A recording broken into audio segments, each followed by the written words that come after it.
এবং কীভাবেই বা দাদু এখানে আসবে।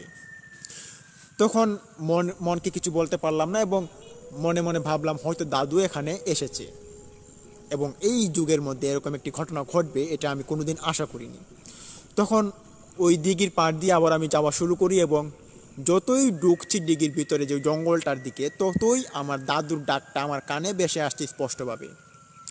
হাঁটতে হাঁটতে অনেকটা গভীরে চলে যাই এবং গিয়ে দেখতে পারি ওই সাইকেলের মধ্যে একটি সাদা কাপড় পরিহিত একটি লোক, এটি লোক বলা যাবে না, এটি একটি অশরীরই আমার সাইকেলে বসে আছে।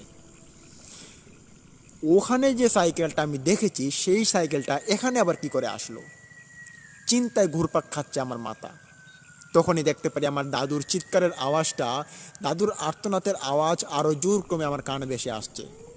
তখন দাদু দাদু বলতে বলতে আমি এক দৌড় দিই একটি বাড়ির দিকে। এখানে একটি বাড়ি আছে, যেই বাড়িটি শূন্যহীন, মানুষ থাকে না ওখানে। বাড়িটা অনেক বছর আগে থেকে এটা তৈরি করা ছিল, একটি পাথরের বাড়ি ছিল। এই বাড়ির ভিতরে আমি চলে যাই এবং ভাবলাম দাদু হয়তো এই বাড়ির ভিতরেই আছে।